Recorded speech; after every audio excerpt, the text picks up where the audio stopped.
Hello and welcome to Andunda's Tree. My name is Balozi Ezrak and I'm pleased that you landed on this podcast. The topic of today is why black and brown people, wherever they are in the world, struggle. When I say struggle, this means all sort of struggle. Before we get into a discussion, let me tell you a little bit about Andunda Tree. We have a full video on YouTube that talked more about Andunda's Tree, what we do, what is the aim, what is the mission, how you can join this journey, how you can contribute, how you can be part of the podcast, take a part in the podcast, and so on. In this particular video podcast, I will just tell you a little bit about Andunda Tree. Andunda Tree is a school of common sense and wisdom. The aim is to educate people or to have a conversation about things that matter in our everyday life that we don't tend to communicate or to talk about. This might be things that are very important, but we tend to ignore them. We are ashamed to talk about them. We are scared to talk about them, or which sometimes feel like, if I talk about this, how does the world gonna react? How does people gonna think about it? This is what we do here at Andunda Tree. But we do it in a best and a professional way, in a sense that we break it down in a very basics way, no complicating stuff. We don't come here with the idea of books, articles, research, and this and that and that. Common sense is simply something that we can all, we are more likely to agree with. We are more likely to do as a society, as a human being. Things that can just come in your head and think, why did he do that? How can he do that? But what we realize, or what I have realized, is that common sense is no longer common. And this is the reason why we have to have a conversation about these things. Because without common sense, the world or our decisions making will always be poor. That's the reason why you see where the world is functioning, so many things that doesn't seem to be right, doesn't seem to be great. People are not talking about it, and those who talk about it, their voices shut down. The things that are making an impact in the world of today are agendas that doesn't seem right, doesn't really seem right to us. Because what is right is what we all seems to see as right, not what is being implemented to us because of commercial gain, because of power, and so on. So I think now you have got the idea of what Andunda Tree is. There's a different ways you can get more information about us. We have a website. You just type andundatree.com. You will be able to access more information on that site. A part of that, we're on YouTube, Andunda Tree. We're on Facebook, Instagram, TikTok. Just use Andunda Tree. If you feel like it's a common sense to be part of this journey, to join, to like this message, to share this message with others, then use your sense to take a decisions that you think is right to do. So, let's get into the topic. I wish to start with one of the sentence that I love so much, or that I prefer saying, and it's that the world is not a very complicated place or very difficult. Life is not very difficult. Life is not very complicated.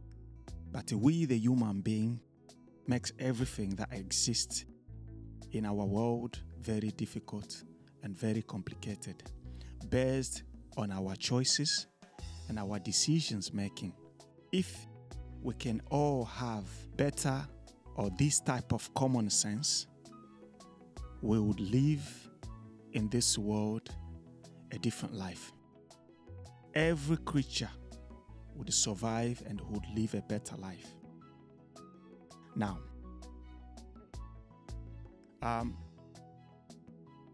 I understand that the struggle or the poverty of black and brown people worldwide can be divided by two categories. Number one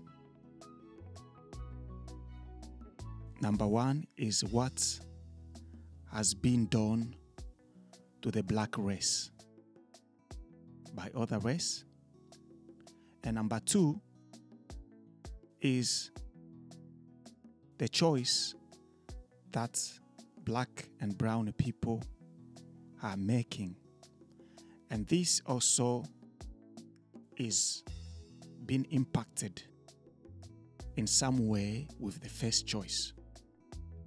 In this podcast, I will focus on first category, where the struggle of black and brown people is an historical one, something that has been there generations and generation, and will continue to be.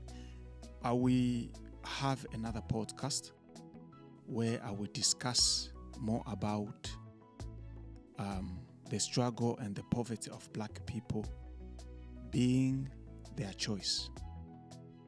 So, this is because if we discuss both 2 points at the same time, this podcast will be very long, and I don't want it to be too long, which might make it difficult for people to listen to and to get some benefit about this. Now, where does the struggle of a black person came from, or the poverty of a black person came from?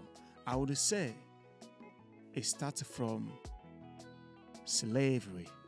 When Westerners went to different parts of the world, such as Africa, one of the first things that they did was to make sure that everything that was good in the eyes of those who they met on the way was either destroyed or either was seen to have no value, nor good, nor important. This was using the power and the force that mostly a white man, the term I will refer in this podcast, I don't know whether there's such a thing as a black man or a white man, but I will use this term for the sake of what was constructed to be used in the world. Now, I will take an example of Africa as the motherland of black and most of brown people. When a white man arrived in Africa, people were worshiping, people knew God, people had their way of life, people had education, people had all sorts of life, and the first thing they were told that was not relevant, that was not good enough. Let's take an example of religion. People were worshiping God. They knew God before a white man arrived in Africa. But the presence of a white man in places like Africa was to tell a black, brown person that the way they were worshiping was horrible. It wasn't a good thing. What they were worshiping was not God. And they presented the Bible. Christianism is what was used mostly, rather than Islamic and other religions. They introduced the Bible, and they introduced the way of praying, that you pray to God that you don't see. God is somewhere there.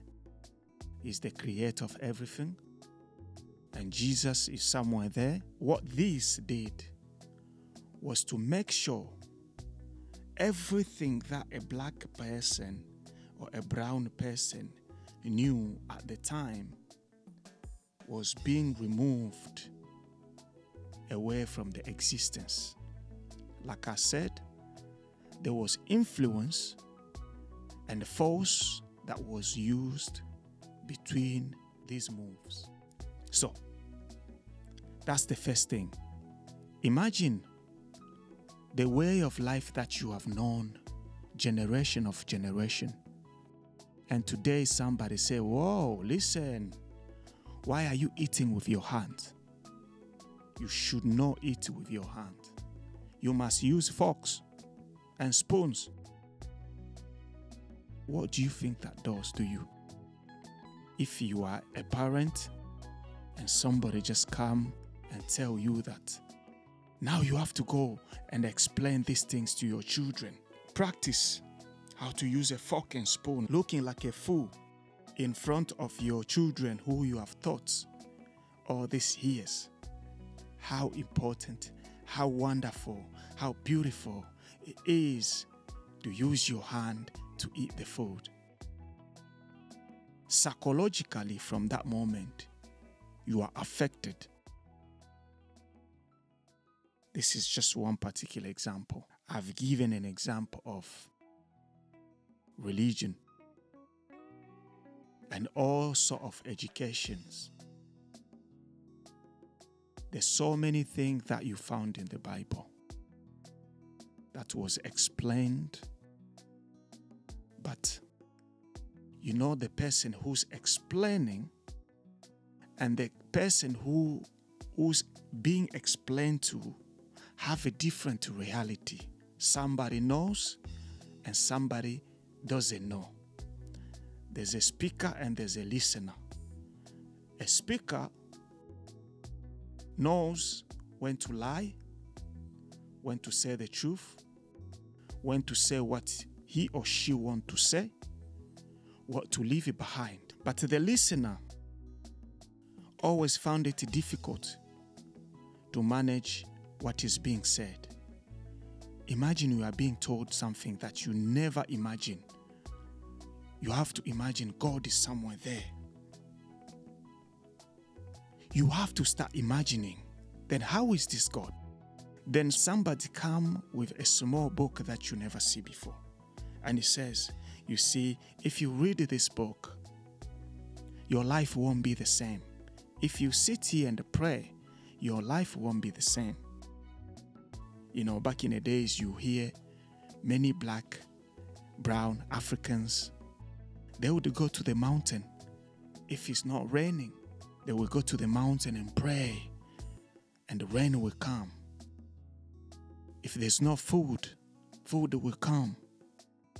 Whatever was missing was being provided with their own way of praying. That was number one terrible thing that was done to a black man. Then a black man was forced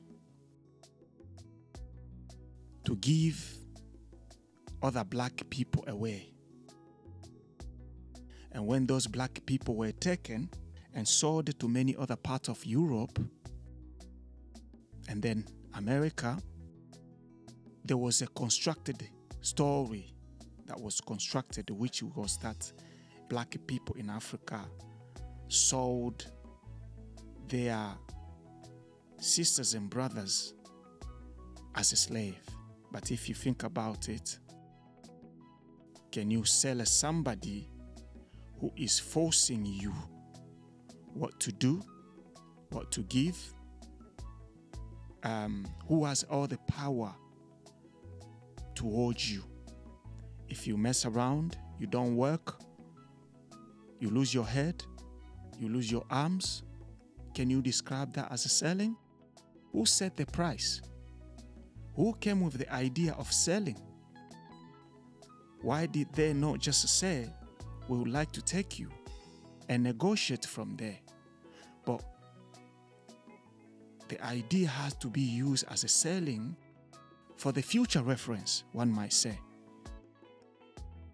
It was a division that was made.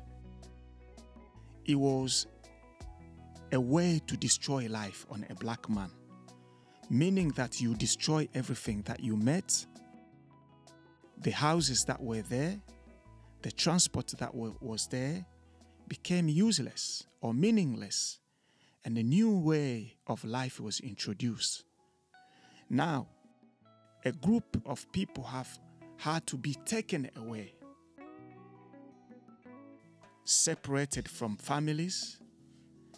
A lot of force was used to take this black man, brown man, and woman somewhere else where they will found themselves. It's like they found themselves on a completely different planet. They were lost. They were lost. They were given different names. Their culture was taken away. They were sold from one place to another to work as a slave. Those who were left behind in Africa were used almost the same way. Look at the story of DRC, the Republic Democratic of Congo. What the king of Belgium did in DRC. If you have not seen that, you have not read that, read it. Almost 10 million of people lost their lives because on a very small thing, somebody would lose his arm, would lose his head in front of other people. Everything that meant something to a black man, a brown person, was taken away. The black and the brown people lost that dignity, lost their way of life, lost their way of thinking. Now they have to be introduced to new life, that they have to adapt a new system. Those who were taken away did not have a life. They were only surviving, but they didn't have a life because they were product. They were not seen as a human being. They were product. Similarly to those who were left behind, who were never seen as a human being in the first place.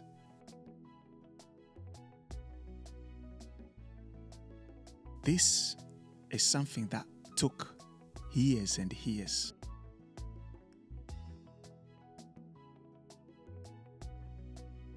And it affected the people mentally, physically, psychologically, and so on.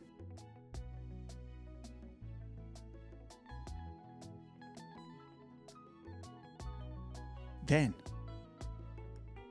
the second thing happened. Colonization. After a white man decided to end slavery, they gather in one place and decide to go back.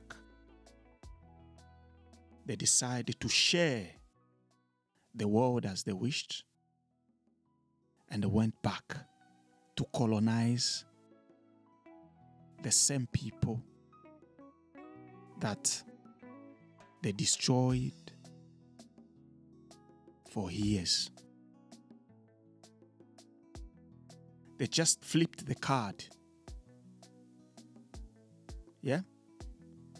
It's like somebody showing you a coin with the face, a good face, but flip the same coin with a bad face. and give it to you. But it's still the same coin, isn't it? It's still the same coin. After he already tell you what is bad, you already used to know the bad. The good doesn't make any impact anymore.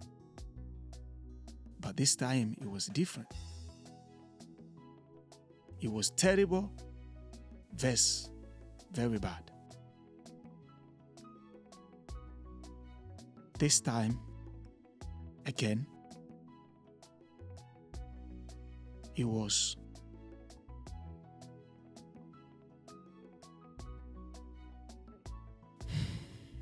now this time things were done more psychologically, in a way that was beyond, right?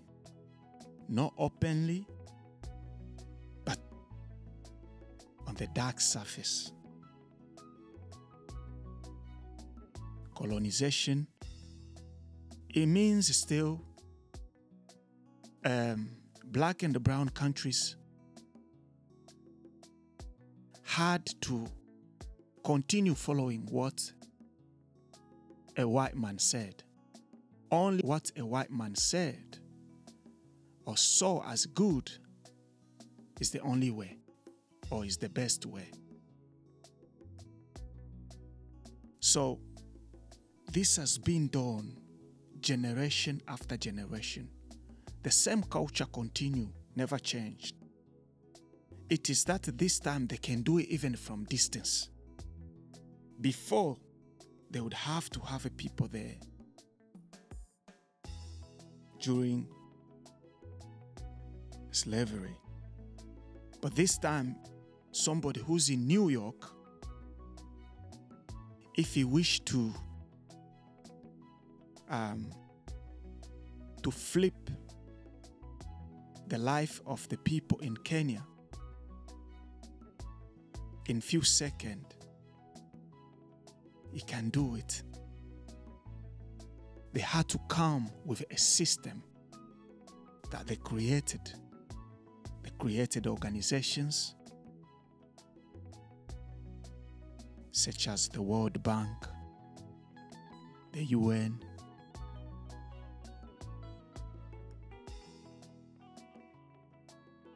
WHO, and many more. Charities. All these organizations were created with purpose. And you can see how they're serving in today's world. Some organization will only serve in a certain country or in a certain part of the world, while they can only be managed in other parts of the world. They return, they went to these countries, and they decided how education should be like. What language should people study in? Introduce the idea of money. Now, they introduce business. Who decide what price to buy? You imagine somebody who is coming to buy a product from you is the same person who has to decide how much they are going to buy, rather than you, the seller, deciding how much you think you should sell the product. Now, this suffering was created on individual level to a country level. We can only be different if we change individually. You and I, we are the only chance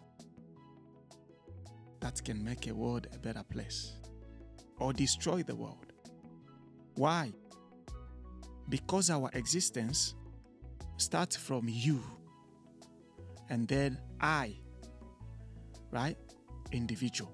And then a family, a community, a country, a continent, and so on. So you come to understand that every black man was destroyed years and years ago. Generation of generations. Every generation is destroyed, and is destroyed on purpose. You imagine if you already been destroyed, even if you become a president of a country,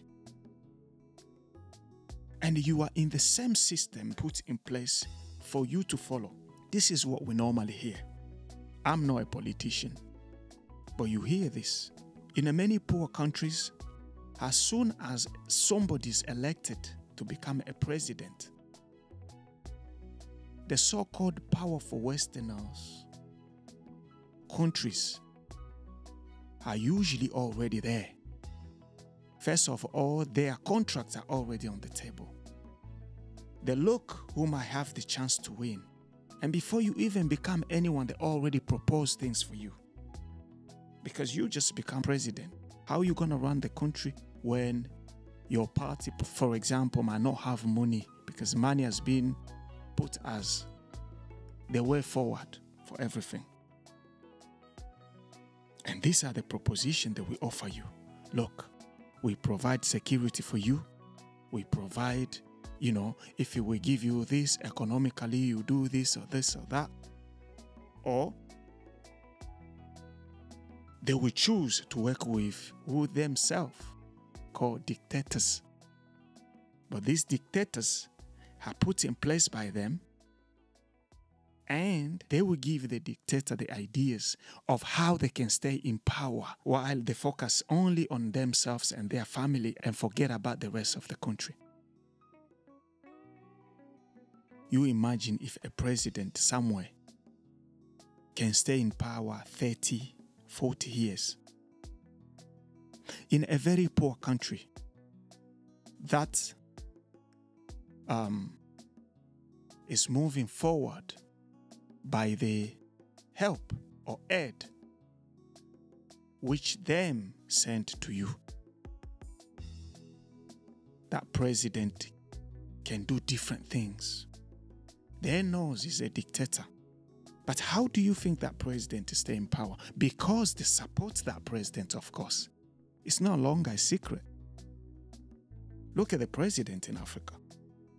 People like Kagame, the president of Cameroon, Congo, Brazzaville. Mobutu was in Democratic Republic of Congo, in Zaire. There are many of them who were there and who are there. But you will see whatever these people do, they will close their eyes. When they do terrible things, this president, they don't talk about it. They pretend like they didn't see it, or they don't know about it. Or they might choose to criticize, but it's just words. They know it's a politics, it's a game. They don't care. But still, they stand for democracy, right? They sell you democracy, and they tell you exactly what democracy means.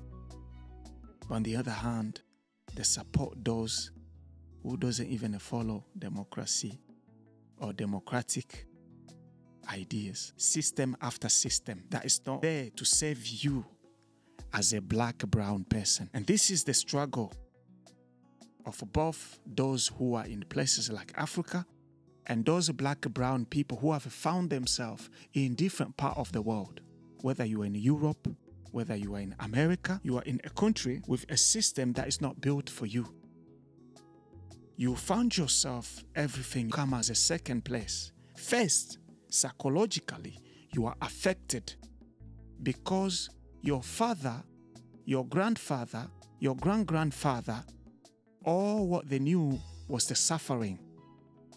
They had no chance to build a foundation. Whenever they were trying to stand up, somebody would chop one leg.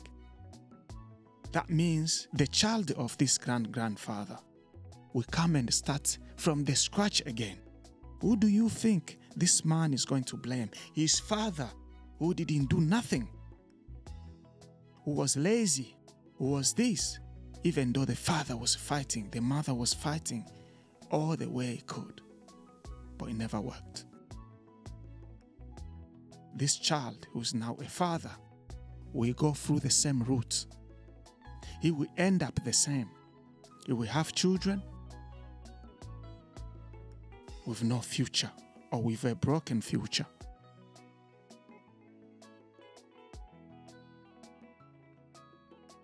This is how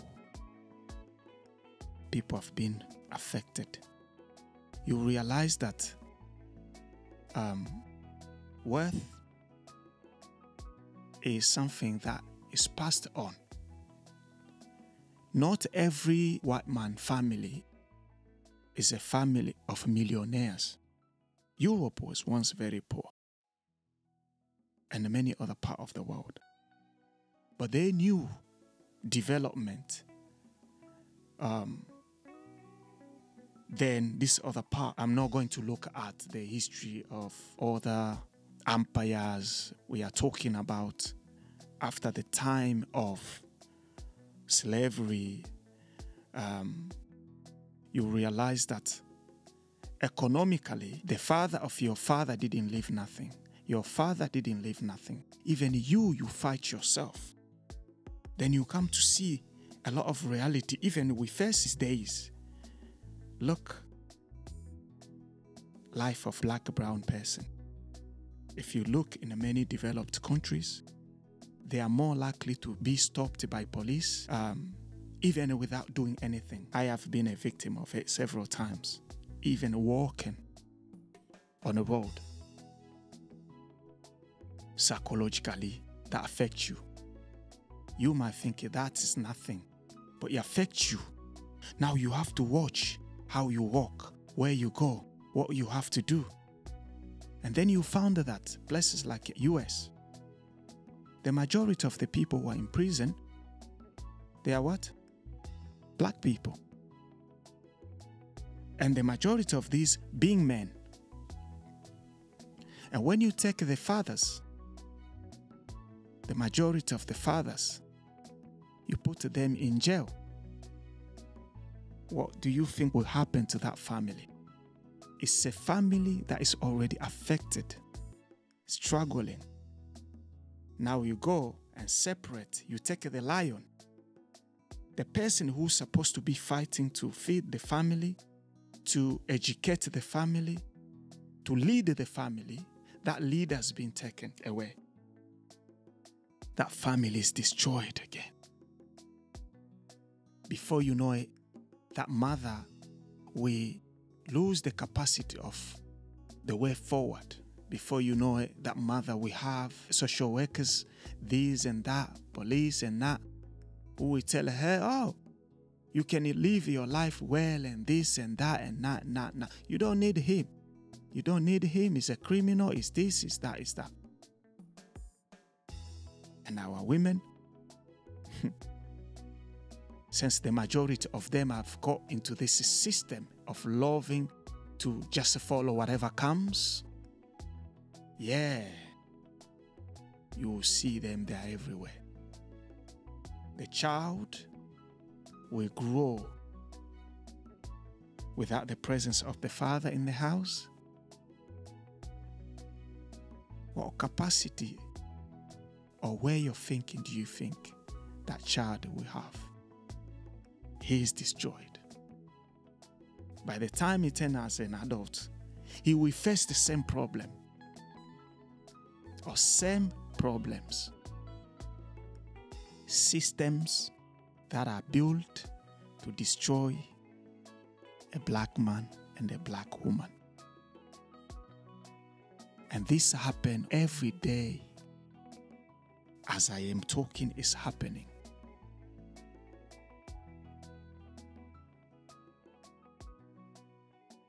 People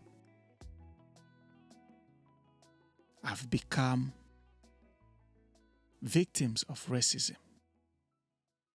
every single day. It's like you try to apply for a job. You are a third person.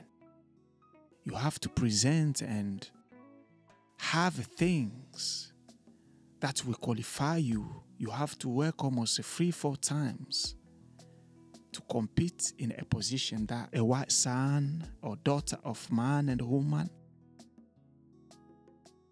is fighting to get. Black people have struggled a lot, have suffered for too long and for a very long time.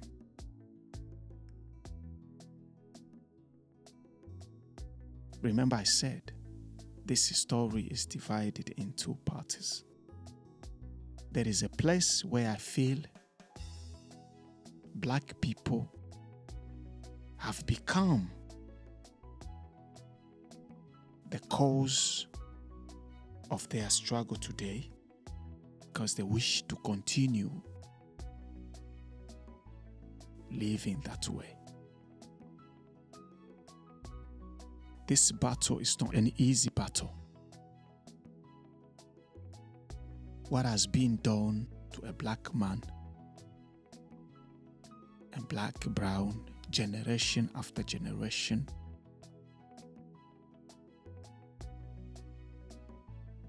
is one of the most worst thing any other race has ever been through, in my knowledge. Still, you see a black man and a woman. Look at the way they dance.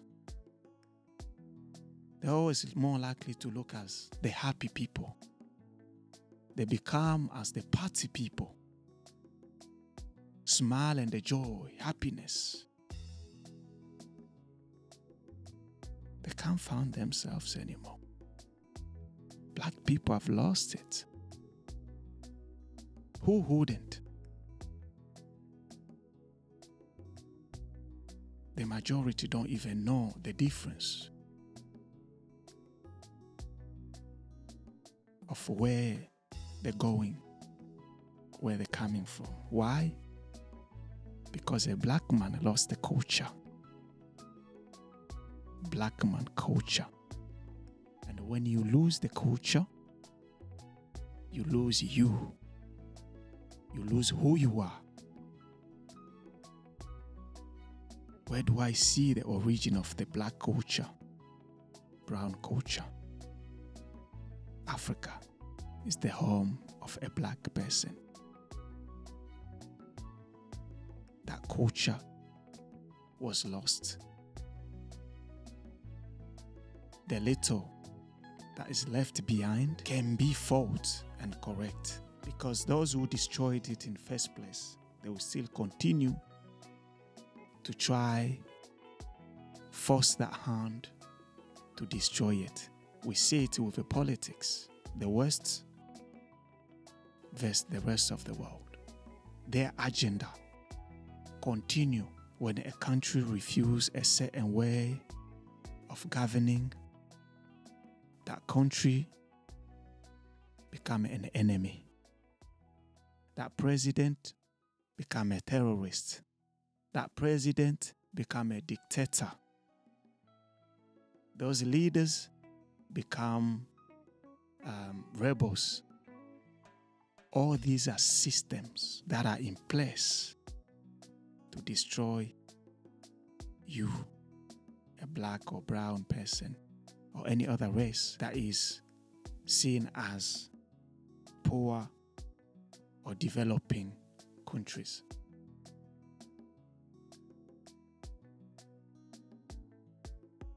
Black and the non-black, or brown and the non-brown people should know there is not a competition. And if you are to compete, that competition won't be the right competition. It's like putting 2 children to run the race. One is 10 years old and one is 5 years old. Or putting these 2 children in the same class. Yes, every day a black, brown woman fight to try to become, to try to achieve But as soon as they try to climb the ladder, something else is put in place.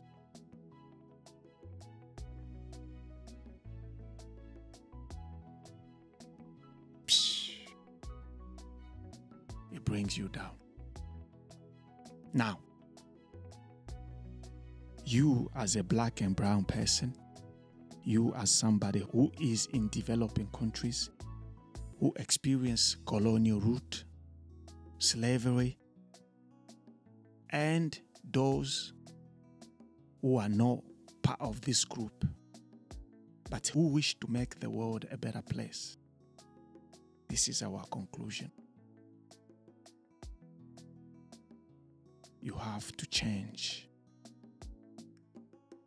You have to change the way you think. To make a world a better place for all of us is if we can all live fairly. And the way to do this is to change the way we've been thinking all these years. And that starts by thinking one race is better than the other. Because you are not. Because no race is better than the other.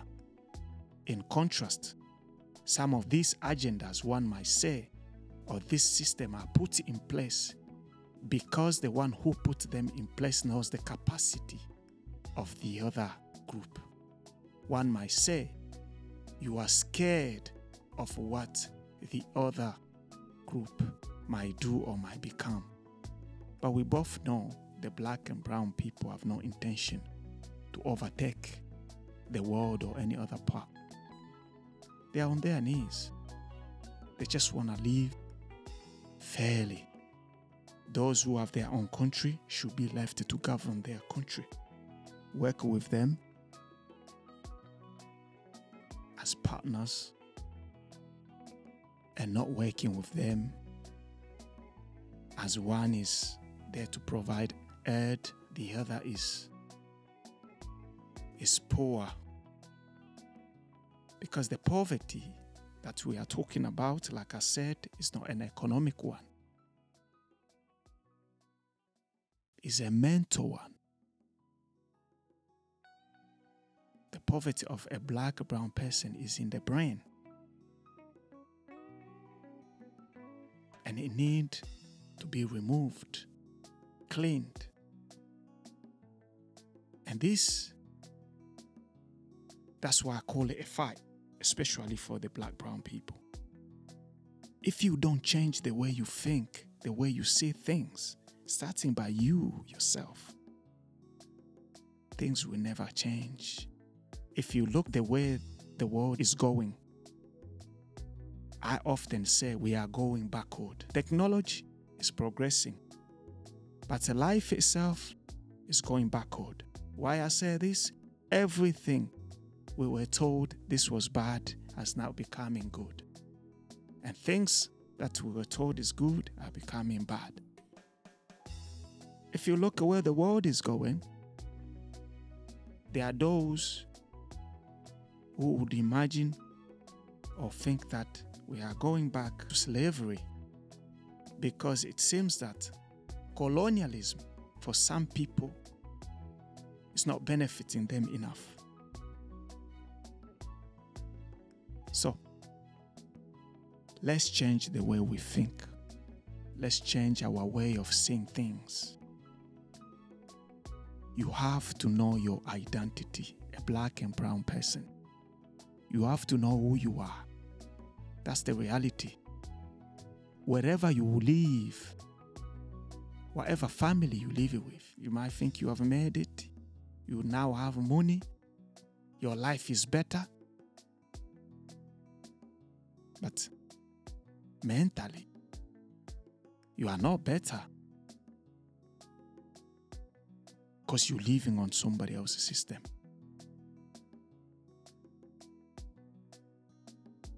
When I say you have to change the way you see things, this includes black and brown leaders, has to change the way they see things. Talk to your people.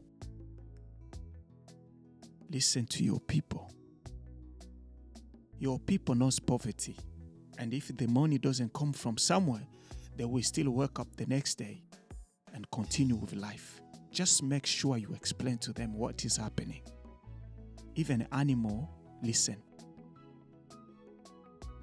Look how many African countries has minerals, but struggle a lot.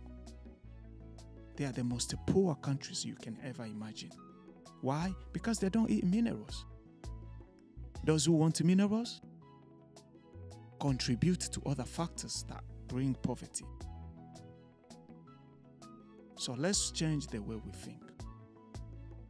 Think better. And to think better is to know who you are in every step of your life. Know your culture. A black man culture. A brown man culture. A wherever you are from, culture and traditions. Don't keep copying. This is why you end up copying things that you should not copy. Everything that comes, you embrace it. Everything that comes, you embrace it. There are now black, brown women who can't even get outside without a wig or makeup. Somebody in India who was going through difficult things, mentally, physically, terrible things that are happening to them, decided to shave their hair to remove some of this karma, become a beauty of you, the black woman. And then you now wonder why you think the way you think. They did this to me. No, look at yourself. Become a better version of yourself. Accept yourself. When we accept ourselves, we will treat ourselves better and we will treat other people better. We can change the world. Let's share this understanding to make the world a better place for all. A world will never be a better place if it's only better for some. Never. America is not the first world superpower, and it will never be the last. Europe will never be the first continent to conquer the world, and it will never be the last. So, let's change the way we see things. Let's stop forcing our agendas on people. Let's not accept every agenda that is implemented or that is pushed on us. So if you want to change your struggle and poverty as a black man, you have to change the way you live your life every day. Ask yourself, is this a black man way? And if you're a black man who already live outside of Africa, I would say, for years, you don't know the African way, this might be the time to go back and learn some of these things. And you don't need to travel to go to Africa. The world is now a small place. You are surrounded with black Africans. But if you cannot attach yourself to Africa because you are now an African American or a black, whatever American or black Canadian, you are now a Jamaican, you are now a black Brazilian, okay? But the struggle of a black man will improve and change when all this place, where all these countries a black man is, change, improve. So, I hope you learned something today.